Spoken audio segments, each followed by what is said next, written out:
Olá, tudo bem? Bem-vindos aqui a mais uma transmissão. Meu nome é Sérgio Lírio, sou redator-chefe da Carta Capital e eu recebo aqui hoje o ex-senador Lindbergh Farias. Prazer. Obrigado pela presença, senador. O senhor teve aí nos últimos dias bastante com o ex-presidente Lula, né? Estava em Salvador, estava em Recife. Fui em Curitiba, fui na saída dele ali em Curitiba. Sim, é verdade, estava na porta. Como é que o senhor define o Lula deste momento? Sérgio, eu acho que o Lula... Eu conversei com ele particularmente por 1 hora também. Eu definiria com a palavra sabedoria, cara. Eu acho que o Lula sai mais sábio, né? E sai com uma postura de mais enfrentamento, sem tantas ilusões do passado, porque o que fizeram com ele foi impressionante. E ele fez uma política de conciliação aqui no Brasil, né? E apesar de ter feito uma política de conciliação, ele foi vítima, e nós fomos vítima de um golpe que cassou o mandato da Dilma e que prendeu ele.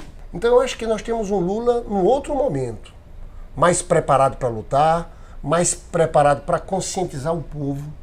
O Lula, hoje nós tivemos uma reunião do Diretório Nacional do PT e o Lula falava o tempo todo das revoltas populares, como a gente tem que levantar essa nossa história, falou de Canudos, falou da cabanagem, né? Então eu acho que nós vamos ter um outro Lula, um Lula melhorado. Ele diz isso, eu entrei, eu acho que eu saí melhor como pessoa, e o bom é a disposição dele, ele está querendo viajar o Brasil inteiro. E eu digo uma coisa, Sérgio, sabe o que é importante? Porque só o Lula do nosso campo, do campo popular da esquerda, só o Lula consegue falar com o Brasil profundo, coração do povo. E a outra vantagem dele, é que o Bolsonaro a cada dia levanta um tema, cortina de fumaça, e às vezes a gente vai, o Lula não. O Lula vai centrar o discurso dele com o povo, falando da economia, da vida do povo, do emprego, do salário mínimo que na época dele subiu 77% acima da inflação. Então a sensação que eu tenho é quase como se Bolsonaro estivesse jogando só. E agora não está jogando só. Agora tem o Lula do outro lado, né? E colocando esses temas que são os temas mais difíceis para o Bolsonaro. Porque a política econômica do Paulo Guedes, a gente sabe que vai aumentar a pobreza, a desigualdade. Então, ele ficar martelando nisso, eu acho que é um caminho. Senador, as primeiras declarações, eu aqui estou me fiando muito pelo que a mídia falou, então, portanto, o senhor esteve lá e pode ser mais preciso sobre isso. As primeiras declarações do Lula criaram algumas rusgas. Por exemplo, ele teria dito que o PT não é um partido de apoio, e aí o presidente do PSB respondeu, cada um do seu lado. Depois disse, em tese, lançou... já de antemão, o Fernando Haddad como uma espécie de plano B de um projeto em que ele seria o plano A. O que tem de fato? Quer dizer, qual é a disposição do PT nesse momento, por exemplo, de conversar com as demais forças desse campo progressista? Não, a discussão é total. O Lula vai fazer isso. Nós queremos ter uma conversa muito próxima do PCdoB. Ele já falou isso para a direção do PCdoB, com o PSB, com o PSOL. Agora, ele tem uma preocupação clara. O PT tem que aparecer na eleição do próximo ano. O PT tem que ser protagonista. E ele fala, olha, o PT foi golpeado, me prenderam injustamente, estão querendo destruir o PT. E de fato o PT tem que disputar.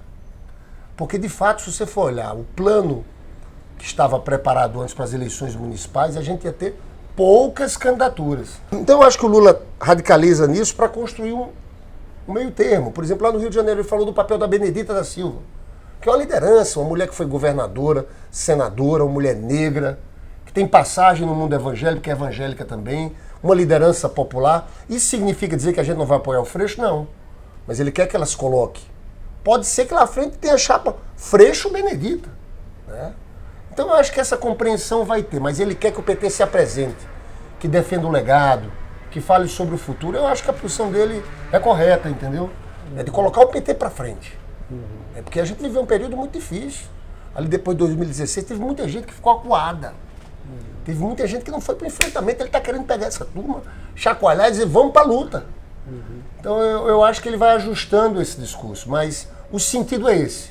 É do PT se posicionar mais. Isso não significa de forma nenhuma que não vamos conversar e construir frentes de esquerda com esses partidos. Agora eu acho que é frente esquerda mesmo, entendeu? É uma frente popular mesmo.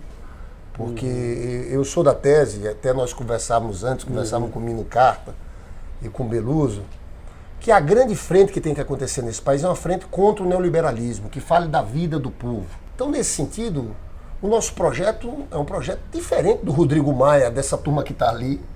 Porque, mas tem uma área do partido que gostaria, né, senador? Tem nesse debate interno, tem do PCdoB muito, no PT também tem uma parte que acha... Gente, a pior coisa é a gente se confundir com esse pessoal que está destruindo o país. Então, veja bem, fazer uma frente... Aqui teve um ato, um tempo atrás, aqui no Tuca, né? Você juntou todo mundo, teve até mensagem do Fernando Henrique Cardoso. Eu pergunto, Fernando Henrique?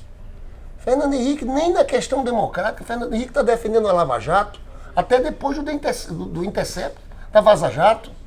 Mas você faz uma frente com a turma dessa, pra quê? A gente vai ficar calado sobre o crime da reforma da Previdência?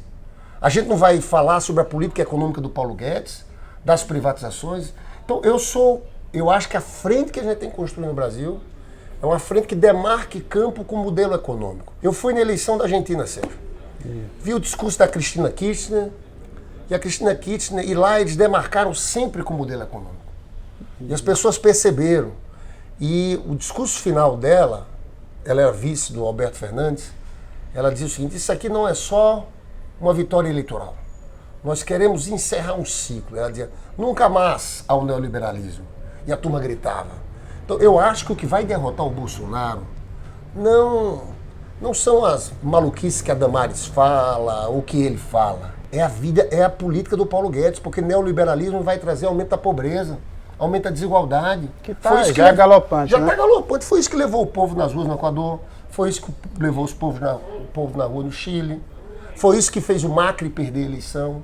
Então acho que o nosso foco é esse, a gente não pode perder essa centralidade. Agora, senador, nesse próximo final de semana agora, que está chegando, o PT vai fazer eleição, eleger um novo diretório. Obviamente que a libertação do Lula, tão recente, vai transformar esse evento em uma grande medida numa festa, numa celebração. Agora, passada a celebração, quer dizer, tirada a celebração da conta, o que pode se esperar desse congresso, desse final de semana?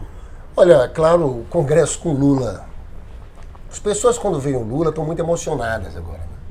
Então o congresso vai ter muito essa marca do Lula.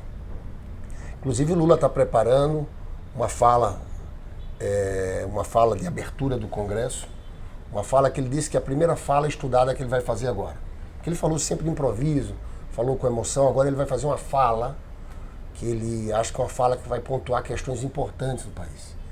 O Congresso vai reeleger a Gleisi, com uma folga grande, foi uma presidente que foi uma presidente muito combativa nesse último período todo, né? Teve à frente desde o processo do impeachment, defendeu o Lula, foi muito fiel ao Lula, foi muito correta com o Lula o tempo todo, né? E ter defendido o Lula, a gente ter agarrado essa bandeira do Lula ali, foi central pra gente. Então o PT sai, digamos assim, muito animado do Congresso, porque sai muito animado porque o Lula está solto, com disposição de viajar ao Brasil. Então faz tempo que eu não vejo o PT tão animado, com tanta gente com garra, com vontade de ir para as ruas. Vamos organizar um roteiro do Lula, né, fazer caravanas. O Lula quer conversar com o povo. Imagine um cara daquele ficar 580 dias preso e ele sai querendo falar com o povo, com a obsessão de dizer que esse Brasil pode crescer, que o segredo é cuidar do povo mais pobre, é cuidar do trabalhador, que foi assim que a economia se movimentava.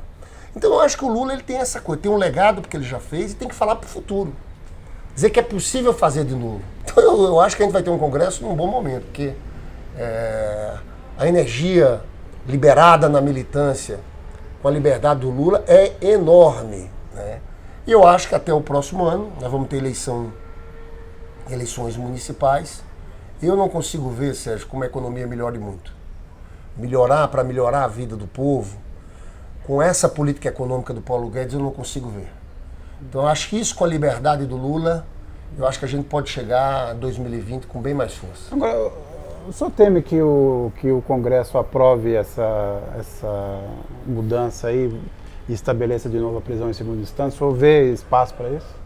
Então, na verdade, o artigo 5º, inciso 57, é cláusula pétrea. Mesmo eles fizeram a aprovação agora na CCJ, mas eles tiraram o artigo 5º. Né? Então, eu acho que as coisas vão acabar voltando ao Supremo Tribunal Federal. Né? E não sei se vai tramitar, porque, veja bem, nós estamos falando de PEC. É um quórum elevado. Eu não sei se tem essa maioria toda. É claro que no primeiro momento, depois de que o Lula foi solto, essas redes de extrema-direita fizeram a mobilização e uma turma deles fica mais jogando para a plateia do que realmente eles teriam força de aprovar. Eu acho que, na verdade, eles não têm os votos necessários para aprovar uma PEC. E se aprovasse a PEC, eu volto a dizer, a questão não estaria resolvida porque é uma cláusula pétrea, tem o artigo 5º envolvido, voltaria tudo para o Supremo Tribunal Federal. Eu acho difícil que eles consigam reverter essa decisão do Supremo. E quanto à suspensão do Moro, o senhor acha... Olha, isso era para ser decidido agora em novembro, jogaram para o outro ano. Então, o Supremo, o Lula já está solto.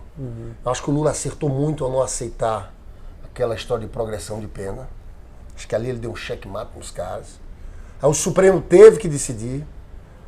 E ao decidir em relação à prisão de segunda instância, jogaram esse assunto um pouco mais à frente.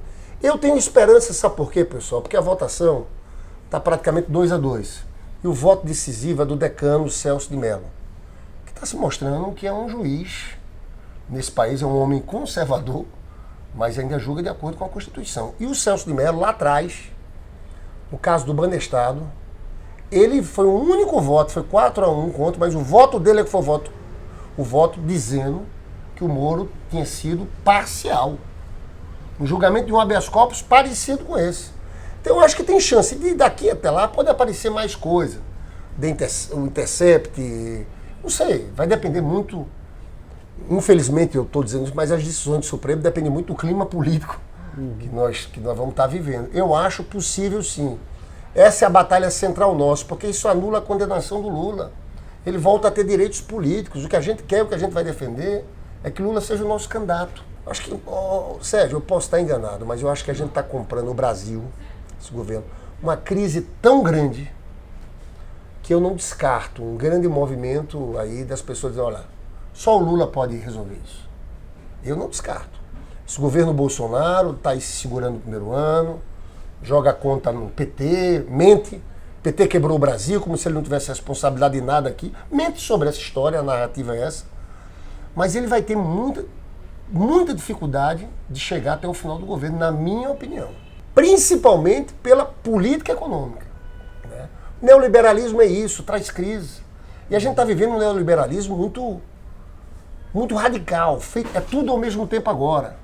A gente enfrentou aqui nos anos 90 as políticas neoliberais. Eu era presidente da UNE naquela época do Fernando Henrique Cardoso, na minha época do Collor, depois Fernando Henrique Cardoso. E ali era mais gradual.